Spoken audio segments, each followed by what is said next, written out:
Mansura college के पास में कुछ लोग एमडी का ट्रांजैक्शन एक दूसरे के साथ में कर रहे हैं। हमने एक विशेष पथक तैयार किया और इमीडिएटली उस जगह के ऊपर एक रेड एक्शन कार्रवाई करी। देखो हर जगह इस तरीके से बैठे रहते हैं, हर जगह बैठे रहते हैं कि बच्चों को ना मदरसा बच्चे जा पा रहे हैं और ना स्कूल जा पा रहे हैं। लेकिन हमारे समझ में ये नहीं आ रहा है कि लाडली बहना को इतना लाड और लाडली बिटिया को क्यों नहीं। मेरा ये सवाल सीएम साहब से है कि मालेगांव किला पुलिस स्टेशन की हद में मंसूरा कॉलेज के पास में कुछ लोग एमडी का ट्रांजैक्शन एक दूसरे के साथ में कर रहे हैं। हमने एक विशेष पथक तैयार किया और इमीडिएटली उस जगह के ऊपर एक रेड एक्शन कार्रवाई करी, जहां पे हमको एक आदमी जिसका नाम है शेख अबरार शेख मुख्तार वो स्पॉट पर मिला और दो आदमी वहां से फ़रार होने में पॉसिबल हुए, जिनका नाम है अरबाज खान और गुलाम शाह। इनसे हमको 60 ग्राम एमडी बरामद हुई और ये टोटल 6 लाख का मुद्देमाल हमको इनसे बरामद हुआ है। इसके संदर्भ में हमने किला पुलिस स्टेशन में गुना नंबर 210/2025 एनडीपीएस एक्ट के तहत दाखिल किया है। इसी के साथ में 2023, 2024 और 2025 में हमने गांव में विविध एनडीपीएस के रिलेटेड तकरार को मायने रखते हुए इनके ऊपर एक्शन लिया है और टोटल पिछले 3 सालों में हमने 107 कार्रवाई करते हुए 208 आरोपी पकड़े और 97,37,37,989 ऐसा मुद्देमाल हमने उनसे जब्त किया है। इसके संदर्भ में मैं और भी बताना चाहता हूँ कि हमने टोटल इन 3 साल में 214 किलो गांजा, 612 ग्राम एमडी, 1,40,000 टैबलेट कुत्ता गोली की जिसको एल्प्राजोलम की टैबलेट्स बोलते हैं और 1984 बोतल कोडीन की हमने मालेगांव से बरामद करी है।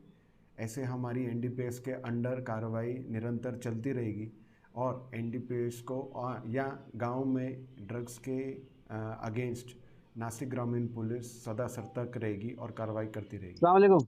वालेकुम सलाम। शफीक भाई बोल रहे? जी शफीक बोल रहा हूँ। कौन? सर मैं मालदा शिवार से बोल रहा हूँ। नांदेड़ स्कूल पास रहते हैं हम लोग जी मालदा में। तो सुबह में हमारे बच्चे को कुत्ते ने काट लिया 10:30 बजे। अच्छा हाँ, मदरसे से आया है वो। हमारे घर के सामने थोड़ा मैदान है, जी तो मैदान के सामने कुत्ती ने ना कुछ बच्चे दिए। वो उसके बाद में 3 बच्चे हैं अभी फिलहाल।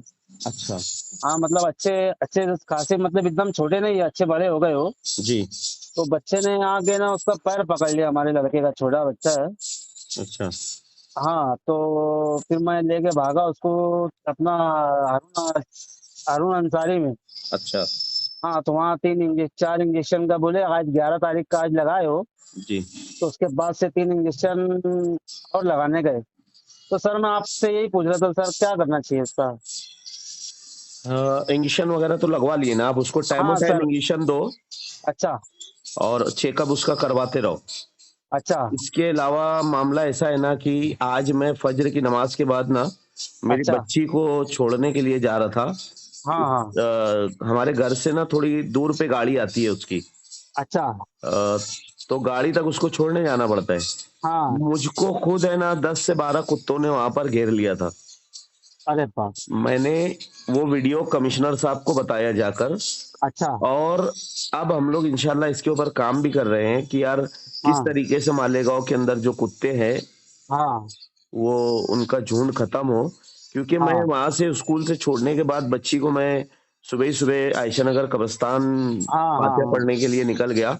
तो मैंने अच्छा। जाते जाते भी काफी सारे कुत्तों को देखा और आते आते भी देखा। तो हाँ सुबह हाँ सुबह जो बच्चे स्कूल जाते हैं ना, हाँ तो हाँ। ये बच्चों के ऊपर वो हावी हो जाते हैं। एक तो स्कूल जो जाते हैं वो बच्चों के ऊपर, या फिर जो हाँ, मदरसा जाते हैं वो बच्चों के ऊपर। तो बराबर। बहुत सारे बच्चे ना ये कुत्तों की झुंड से परेशान है। तो मैंने हाँ आज सही। सुबह ही कमिश्नर साहब को ले जाकर वो वीडियो बताया। अब अच्छा इंशाल्लाह उनको लेटर वगैरह दे के, और अच्छा। हम लोगों ने जब से वो बच्चा जिसका इंतकाल हुआ है कुत्तों हाँ के जो हाँ, बच्चे को, लब्बाई होटल पास। हाँ लब्बाइक होटल के पास, हाँ तो बच्चे का इंतकाल हुआ है। जब से हम लोग है ना इसके मतलब ऐसा समझो कि एक मुहिम हम लोगों ने शुरू कर दी है कि बराबर मालेगांव शहर से ये कुत्तों का खात्मा कैसे हो। बराबर। जो भी इनकी गाइडलाइंस है गवर्नमेंट की, वो गाइडलाइन के हिसाब से इनका खात्मा कैसे हो, उसके ऊपर हाँ हम लोग अमल करने के लिए अब तैयार हो गए हैं इंशाल्लाह। हाँ जल्द से जल्द हम लोग कमिश्नर साहब के साथ इसकी मीटिंग करेंगे। मैं आपकी बात भी, जो ये आपने बात कही ना, ये हाँ बात हाँ भी इंशाल्लाह मैं कमिश्नर साहब तक पहुंचाता हूँ कि सर, ऐसा ऐसा ये मुझे फोन आया था। और हाँ देखो दिन भर में ना मुझे तीन चार इस तरीके के कॉल कॉल। बच्चों के आते ही है कि यार फला के बच्चे को कुत्ते ने काट लिया या ऐसा हो गया। मैं कई बच्चों को जाकर इंजेक्शन लगाता हूँ। आज हाँ मेरी हाँ सिविल हॉस्पिटल में बात हुई, तो हाँ। एक महीने का डाटा उन लोगों ने मुझे 450 का बताया कि अच्छा। एक महीने में सिर्फ सिविल हॉस्पिटल के अंदर कुत्तों के काटने के जो इंजेक्शन लगते हैं ना, तो हाँ हाँ। 450 लोगों को लगे हैं। ये तो अल्लाह। सिविल हॉस्पिटल का रिकॉर्ड हो गया। अली हाँ अकबर अपना, ये सॉरी, हाँ, हारून हारून अंसारी का जो अंसारी। रिकॉर्ड होगा वो अलग। उसके अलावा सटाना दवाखाना, उसके अलावा जो देहातों में जो दवाखाने हैं, अच्छा। ये यहाँ का रिकॉर्ड अलग होगा। तो हाँ ऐसे 450 और हारून अंसारी का अगर आता है, तो एक महीने में मैं समझता हूँ कि 1000 लोगों को कुत्ते ने मतलब 1000 का, तक काटे हैं। टारगेट जा रहा है कि यार 1000 लोगों को हो सकता है कुत्ते काट रहे हैं ऐसा। तो ज्यादा जल्दी से जल्दी हमको अब मालेगांव शहर के सियासी समाजी लोगों को इसके ऊपर काम करने की जरूरत है, हाँ हाँ क्योंकि दिन ब दिन ये मामलात कुत्तों के बढ़ते जा रहे हैं। और बच्चे सुबह स्कूल जाने से भी डर रहे हैं और मदरसा जाने से भी डर रहे हैं। अपने माँ बाप को बोलते हैं, लेकिन काफी सारे बेचारे हमारे शहर में पावर लूम मजदूर है, तो बराबर। उन लोगों को मतलब बच्चों को छोड़ने जाने से पहले वो बेचारे को ड्यूटी पे जाना पड़ता है। तो हाँ बालते मजबूरी बच्चों को अकेले जाना पड़ता है। तो बच्चे अब घर से निकलने के लिए डर रहे हैं कि यार हम घर से निकलेंगे तो हमारे बच्चों को या बच्चों को कुत्ता ना काट ले। तो ये सारी बराबर। चीजें हैं। अब जल्द से जल्द इंशाल्लाह हम लोग इस टॉपिक के ऊपर काम करना शुरू करेंगे कमिश्नर साहब के पास। जैसा भी रहेगा सर। इंशाल्लाह मैं आपका नंबर सेव करता हूँ। हाँ अगर सर, जरूरत पड़ी तो मैं आपकी बात इंशाल्लाह करवाऊंगा, है ना। चलेगा सर। और मैं ये भी बोलना था सर, गुलशेर नगर डिपो है ना, जो डिपो जी जी जिया इस्लाम मस्जिद के एकदम जस्ट वहीं पर संडास भी है, वहाँ पर जी। सरकारी संडास है। तो वहाँ पर है ना सर, वो क्या कुत्ते को इससे पहले भी पकड़ पकड़ के ले गए थे। वहाँ कम से कम 15-20 कुत्ते एक साथ झुंड से बैठते हैं। हम लोग नमाज के लिए जाते हैं ना फजर में, अच्छा। तो वहाँ इतने झुंड बैठते हैं। और असल में सर वो उसको इससे पहले शायद लेके गए थे वो लोग ने, तो क्या बोलना चाहिए, वो क्या खस्सी कराते कि क्या कराते मालूम नहीं। तो वो कुत्ते ना इतने मोटे मोटे हो गए सर वो। अच्छा। और वो और वो वहाँ झुंड, मतलब वहाँ कमी नहीं हो रहा है। पूरे डिपो की पहली गली से लेकर संडास है ना, वहाँ मस्जिद पास, मस्जिद के नीचे की वो स्लैब के नीचे बैठे रहते हैं वो बाकायदा वो लोग। और कम आप से कम 15-20 कुत्ते एक आप साथ। क्या करो ना, आप उसकी वीडियो बनाकर मुझे सेंड करो। ठीक जो है सर, कुत्ते मैं रहेंगे सुबह में ना तो, इंशाल्लाह, मैं नमाज जाऊंगा ना, जी, तो देखो सुबह में इतने कुत्ते रहते हैं ना कि जाने डर लगता है सर। मुझे और आप वो वीडियो सेंड करो, मैं इंशाल्लाह वो भी कमिश्नर साहब को बताता हूँ। हाँ, और और वहां पर है ना सर, वो क्या खस्सी करते क्या करते पता नहीं। वो इतने मोटे मोटे कुत्ते हो गए सर, वो देख के अपने को घबराहट होती है कि साले इतने बड़े बड़े मोटे मोटे कुत्ते हो गए। मुझे और ऐसा लग कोई रहा है ना, सुनवाई। मुझे ऐसा हाँ लग रहा है कि जितने भी आसपास के जो देहात है हाँ और जो जो मतलब सिटी है, तो ये हाँ यहाँ वहाँ के सारे कुत्ते पकड़ कर ना ये हाँ, मालेगांव के आसपास लाकर छोड़ डाल दे रहे रहे हो। हैं। तो वो हाँ कुत्ते बराबर मालेगांव के अंदर ये जो जानवरों के गोश्त वगैरह होते हैं उसकी बात सूंघ कर ना वो लोग मालेगांव में एंटर कर रहे हैं। और उसके अलावा जो आसपास में जो फैक्ट्री है हाँ हाँ, इसकी, तो वो गोश्त की। फैक्ट्री के, हाँ हाँ वो फैक्ट्री की वजह से भी मुझे ऐसा लगता है कि बहुत सारे कुत्ते यहाँ पर अपना बसेरा बना रहे हैं। बराबर। और उनकी जो जनसंख्या है वो हाँ मतलब दिन ब दिन बढ़ती जा रही है वो ऐसा बराबर। क्योंकि मैं खुद आज देखकर हैरान हो गया ना, सुबह जब मैं उठ के गया ना, तो हाँ हाँ हर जगह 10-12 ऐसे कुत्ते मुझे नजर आए। हाँ हाँ बहरहाल इंशाल्लाह इसके ऊपर तो अब काम करना ही पड़ेगा, क्योंकि बहुत सारे तकलीफें मालेगांव शहर के और जो आम नागरिक है और जो बच्चे हैं, छोटे बच्चे हैं, क्योंकि जी। ये चीज तो हमारे सामने आ गई ना कि यार एक 2.5 साल बच्चा, अच्छा। उसको तो इतना बुरा बुरा नोचे थे उन्होंने कि अल्लाह ही बस रहम करे। हाँ अब हाँ अगर हमने इसके ऊपर काम नहीं किया तो कहीं ना कहीं अल्लाह रसूल की बारगाह में हम भी हाँ, जवाब देंगे सही इंशाल्लाह। बात, सही बात है, तो सही बात है। अब काम करना बहुत जरूरी हो गया उसके ऊपर। मैं हाँ कल सर। ही इंशाल्लाह आपकी बात मैं कमिश्नर साहब तक पहुंचाता हूँ और हाँ जल्द सर। से जल्द हम लोग इसके ऊपर मीटिंग लेके काम करना शुरू करते हैं इंशाल्लाह, है ना? अच्छा सर, ये जो मेरे घर के सामने जो मैदान है ना, जो अभी आज कुत्ते ने जो पकड़ा है, जी। तो तकरीबन वो बकरी लोग को, अभी छोटे छोटे बच्चे बकरी को भी दौड़ा रहे हैं और उसके साथ में उसकी माँ भी पकड़ रही है। मतलब आने जाने वाले को अभी जस्ट अभी सामने बैठे ही है सब हमारे। मैं कल ही प्रभाग अधिकारी को ये आपकी मतलब जो कंप्लेन हाँ है हाँ वो हाँ हाँ। कंप्लेन ही मैं इंशाल्लाह प्रभाग अधिकारी को डाल देता हूँ और उनको चलेगा सर। बोलता हूँ कि यार वो जो स्वच्छता वाले हैं उन लोगों को उठाकर जल्द से जल्द ये जितने कुत्ते हैं जो पागल हो चुके हैं हाँ तो हाँ। इनका बंदोबस्त करो, नहीं तो एक बड़ा धरना आंदोलन हम लोग मालेगांव शहर की तरफ से करते हैं अब इंशाल्लाह। देखो, इन्होंने सुबह सुबह ना मेरा खुद का जाना, मैं बच्ची को स्कूल छोड़ने के, स्कूल बस के पास छोड़ने के लिए जा रहा था, लेकिन इन्होंने मेरा खुद का जाना इधर से इन्होंने ये कर दिया। बालत मजबूरी इनको मुझे हकालना पड़ा और हकालने के बाद देखो ये बच्ची इधर दूर खड़ी है, यहाँ पर वापस से इधर 2-3 जानवर इधर है और बाकी के जानवर इधर है। मैं स्कूल में बच्ची को छोड़ने जा रहा था तो इन्होंने हमारा खुद का रास्ता बंद कर दिया था जाने के लिए।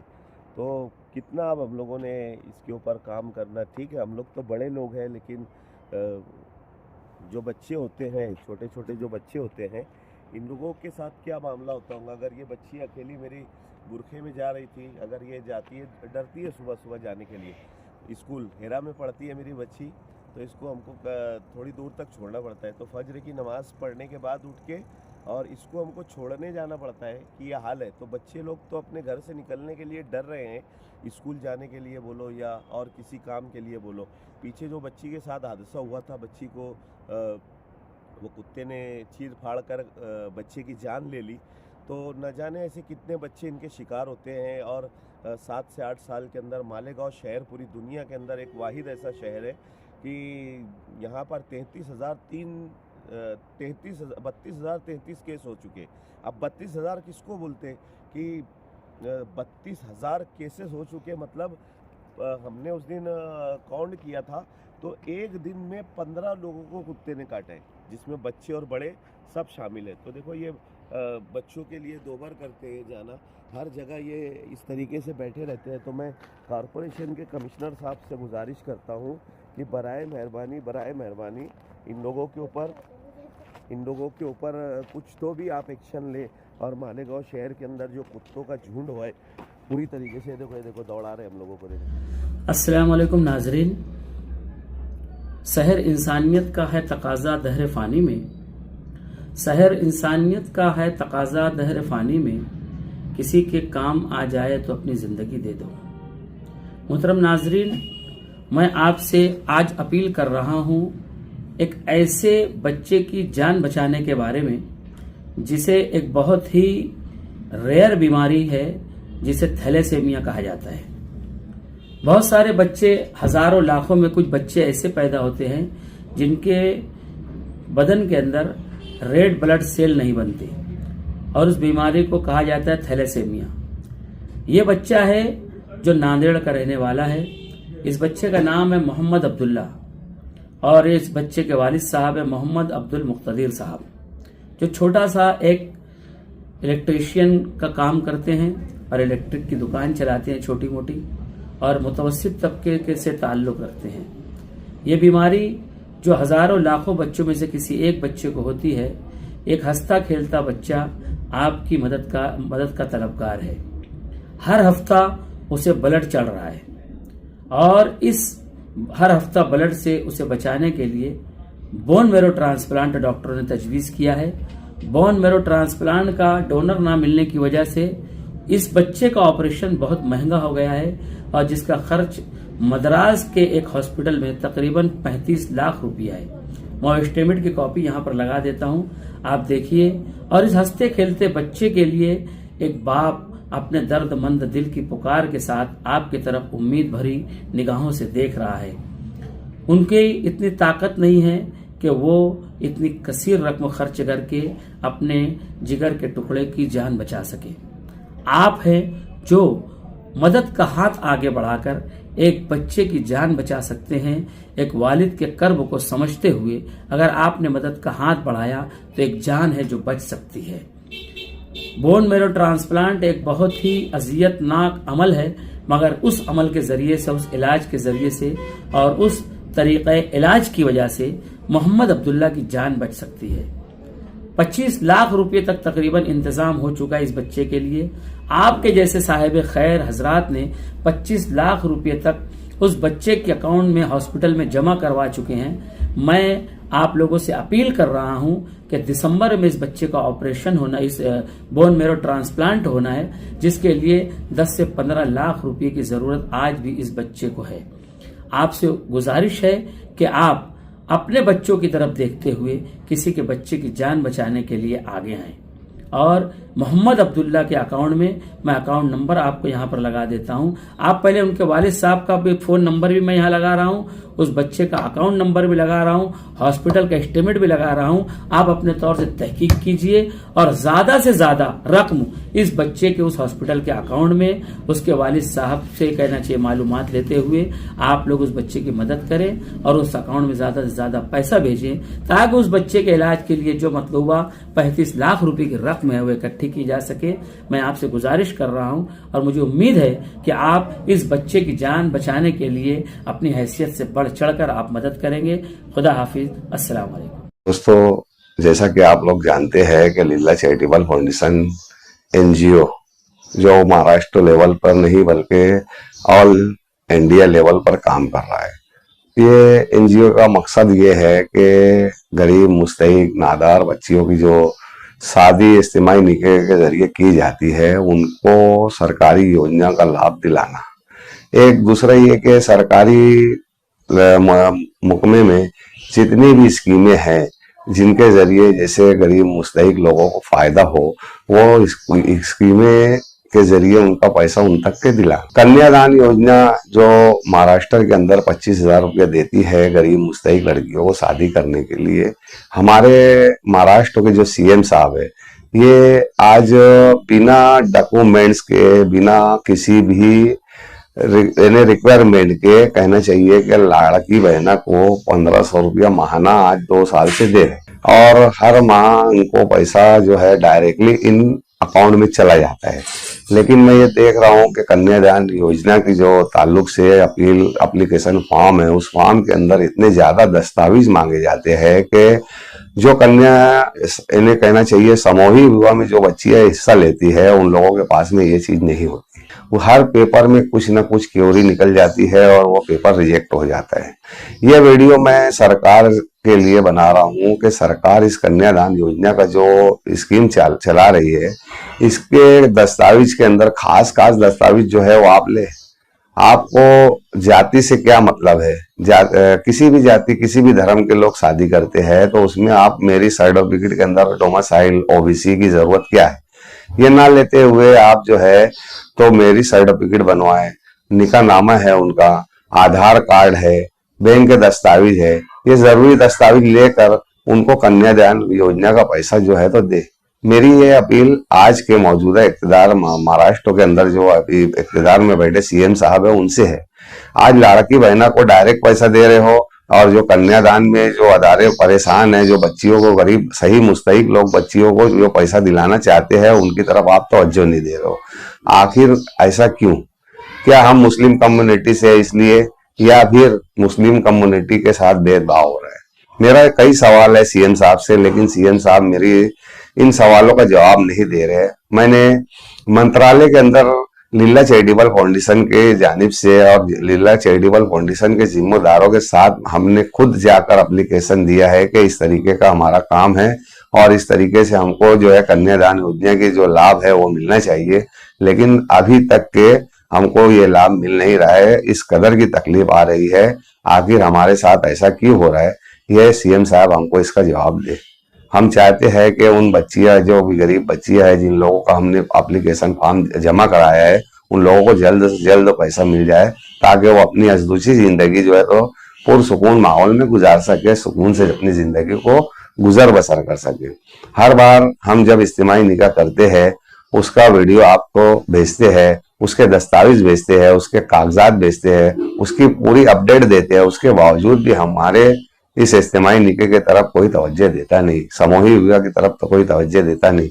आप इंक्वायरी कर लो, चाहे जैसी इंक्वायरी कर लो, जो हमारे इस प्रोग्राम के अंदर जो बच्चियां नादार होती है, जो गरीब बच्चियां होती है, जो मुस्तहिक बच्चियां होती है, हम उन लोगों के लिए ये काम करते हैं और उन लोगों को इन्हें इस तरीके से काम करते हैं कि हम चाहते हैं कि जो सरकारी योजना का पैसा है उतनी ही में उनकी जिंदगी गुजर बसर हो, उतने ही पैसे में उनकी शादियां हो जाए।